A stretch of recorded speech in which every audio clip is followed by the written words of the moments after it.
Bonjour et bienvenue dans le 7e tuto de P5.js. Dans ce tuto, on va apprendre comment créer les mouvements de vagues avec notre fonction sinus. Donc si ça vous ajoute un peu quelque chose, votre commentaire et votre abonnement me fera du bien. Ok, là c'est le code que j'ai mis en avance pour avoir un peu de temps. Là c'est les images que nous allons manipuler. Il y a notre canvas de 800 et 500 largeur. Il y a aussi notre fonction draw. J'entre dans ces dossiers. C'est dans ces dossiers où se trouvent nos images que nous allons manipuler. Notre poisson et aussi nos glaces que nous allons aussi manipuler. Maintenant, premièrement, nous devons déclarer nos variables que nous allons utiliser dans notre programme, des variables globales. On dit angle, on donne l'angle de 0, 0, donc là, on dit variable centre, on donne les centres de 60. On crée notre variable vitesse, on donne la vitesse de 0, 0.5. 4 variables, on crée une valeur variable scale où on donne 40 comme valeur. Ok, les 4 variables, c'est ces 4 variables qui vont nous permettre d'animer notre vague que nous avons. Là, on entre dans notre fonction draw, on crée notre première image. On dit image 1. Là sont des paramètres que nous donnons à notre image, des positions aussi en largeur, aussi en grandeur. C'est 100 et 100, largeur et longueur. Nous avons notre image. Maintenant, nous voulons que cette image puisse commencer à basculer de haut vers le bas, donnant l'impression comme si ça se trouve dans l'eau où les vagues sont en train de basculer. On donne notre valeur à Y. Y, c'est notre balancement, la position en longueur. On dit centre, notre centre de 600 multiplié par sinus de l'angle. Le sinus produit un mouvement de va-et-vient entre de haut vers le bas. Et nous disons à notre sinus nous donnons à notre paramètre sinus comme angle de 0. Nous avons notre centre, donc le centre de notre objet. Donc le centre de notre objet où nous mettons dans notre paramètre sinus. Maintenant, à partir d'ici, on va faire quoi? À partir d'ici, on va incrémenter ou on va assigner une valeur à notre angle. On dit angle vitesse. Donc, à chaque fois que la fonction est appelée, la vitesse de l'angle doit s'augmenter. Ok, je peux voir. Vous voyez bien que nous avons notre poisson qui est en train de faire le mouvement du va-et-vient. C'est les sinus qui permettent de faire ça. Maintenant, à ce niveau, nous devons créer nos glaces et aussi l'eau que nous allons animer. Avant de créer ça, je dois copier ça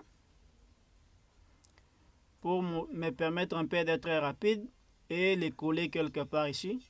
Parce que nous devons créer nos glaces et je suis obligé aussi de créer cette valeur de Y, donc valeur en positionnement en large, donc en hauteur. J'aurai donc à créer ça. Nous avons cet élément.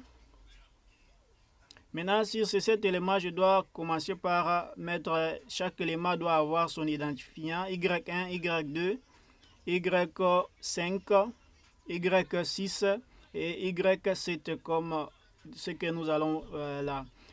Maintenant, à ce niveau, nous avons commencé avec l'angle à 0.0. Maintenant, nous devons incrémenter notre angle. Nous devons dire, par exemple, 0.4.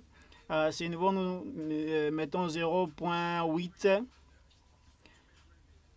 Nous mettons 0, non, à ce niveau, non, 1.2, yeah. Nous incrémentons à 0.4.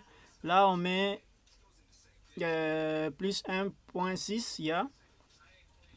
Là, je mets 2, yeah, je crois. Je mets 2. Et la dernière, je mets 2.4, yeah. 2.4. C'est-à-dire tout juste l'angle commence parce que le premier objet sera à l'angle 0, 0.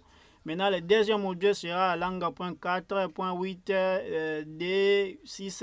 C'est-à-dire, ça va donner l'impression comme si c'est une vague qui est en train de quoi? De s'animer par rapport à l'angle que nous avons donné. Donc nous avons différencié, c'est-à-dire le premier objet va bouger un peu en bas et le deuxième objet va bouger en haut. Donc ça va produire l'effet du vague. Maintenant à ce niveau, je dois mettre aussi cette image. Les images de nos vagues que nous allons, ou nos vagues, ou nos glaces que nous allons animer. Moi je les considère comme des glaces, mais l'eau je vais mettre comme tout juste un background d'emblée, comme vous voyez, vous allez voir sur la miniature. Ok, là c'est l'image que je viens de créer. Cette image, je dois aussi changer de valeur à l'intérieur. Ok, je commence par changer notre positionnement en hauteur. Je mets toutes ces valeurs, ces identifiants, Y1, Y2 jusqu'à 7. Là, je dois maintenant mettre la grandeur de chaque objet, je crois. La grandeur de chaque objet. Je mets 100, 100, 100. Je peux mettre par exemple 150, 150 pour que les formes puissent un peu se différencier parce que j'ai tout juste des images que je vais mélanger, mais les formes puissent avoir un peu des formes diverses. Ok, 250, 250 aussi ici.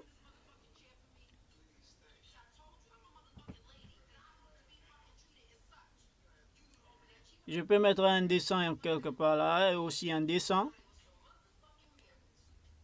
Je mets un 100 et aussi un 100. Ok. Dernière, je mets 250 et aussi 250.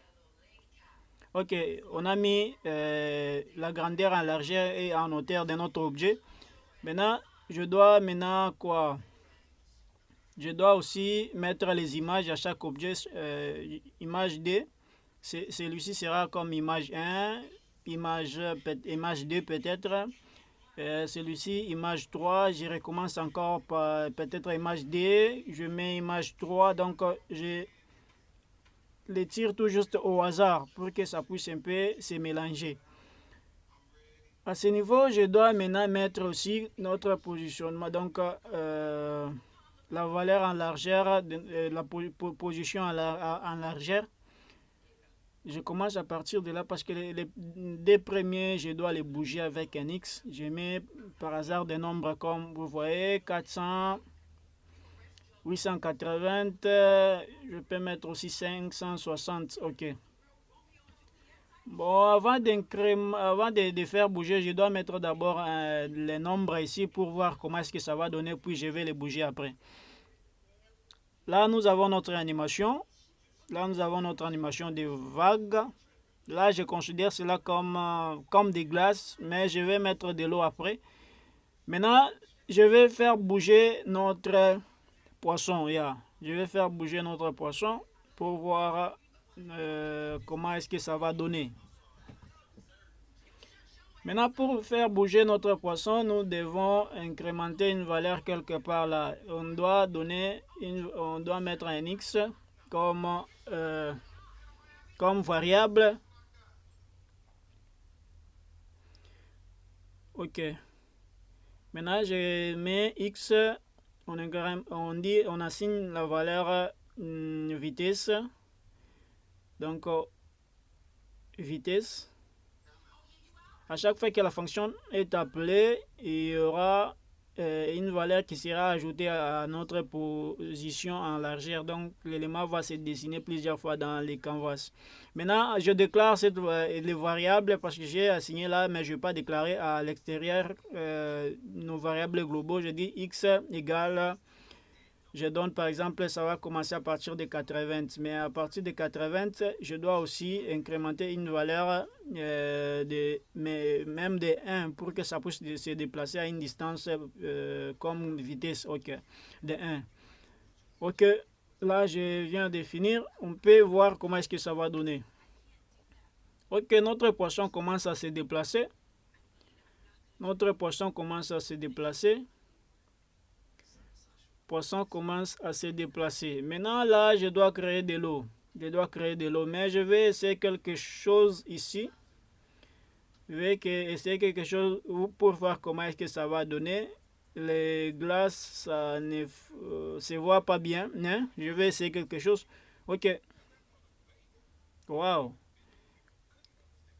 Ok, là, nous avons eu l'animation des glaces sort un tout petit sympa. L'animation des glaces. Le problème en est que notre image du poisson qui reste en arrière là, je dois chercher comment les supprimer. Je dois chercher comment les supprimer. Là, je dois chercher comment supprimer l'image en café là qui reste. Je dois chercher comment les supprimer aussi, ajouter de l'eau. Ok, on crée notre fonction file. On donne la valeur white à notre fonction file. Ok. Maintenant, je crée un rectangle. Je crée un rectangle. Je dis rect. Je mets des paramètres par hasard. Je crée 0,0 pour que ça puisse commencer au début de notre canvas. Je peux mettre par exemple 79. Je peux mettre la grandeur aussi en... Je peux mettre par exemple 135. Ok. Essayer. Je vais essayer. Ok, nous avons notre rectangle, mais je dois extendre cet rectangle jusqu'à la fin de notre canvas. Je dois extendre ça. Là, je dois ajouter une valeur ici. 79, je dois mettre même 6. Ok, j'ai effacé une partie de ce café-là. Oui, ça a fonctionné un peu. J'ai effacé. Le problème aussi, je dois effacer les contours de notre rectangle. Les noirs là puissent disparaître. Je dois faire un stroke. On dit no stroke pour effacer les contours de notre rectangle.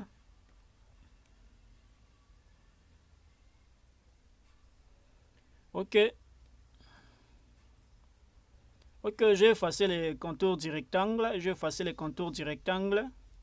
Effacer les contours du rectangle. Il y a un petit problème quelque part. Je dois effacer les dés qui restent là. Les dés café qui restent là. Pour effacer cela, je dois faire quoi? Je crois que je dois ajouter je dois ajouter une image quelque part là. Je dois ajouter une image quelque part là pour que ça puisse commencer à monter et descendre pour effacer les cafés qui restent là. Je crée image D et je mets par exemple 80 Y1 aussi la valeur qui va faire que l'objet puisse bouger. Je mets la grandeur même de 200. Ok. Essayons. Ok. Je viens d'effacer les cafés qui... Mais c'est pas du tout sympa, mais ce genre de choses on les fait avec des sprites. Mais j'ai osé seulement de faire avec des PNG, des photos PNG. Mais quand même, ça a donné quelque chose un peu, je ne sais pas, significatif. Ok, je dois un peu, il y a quelque chose que je vis qui ne fonctionne pas bien. Il y a un glace qui saute plus haut, je dois un peu... Ok, ça fonctionne. Ok. Maintenant, la dernière chose que je vais créer, c'est de l'eau. De l'eau. Pour créer de l'eau, je dois aller dans notre fonction setup parce que cette fonction ne s'appelle pas plusieurs fois, ça s'appelle toujours une fois que notre programme tourne. Là, on crée notre background en bleu. Si on met ce background dans la fonction draw, ça va perturber nos programmes. Là, c'est notre c'est l'eau que nous venons de créer. Je crois que c'est la fin de notre animation. Votre commentaire et votre encouragement me fera du bien. Là, c'est les résultats que j'ai obtenus à la fin. C'est les résultats que je viens d'obtenir. Je dois maintenant couper.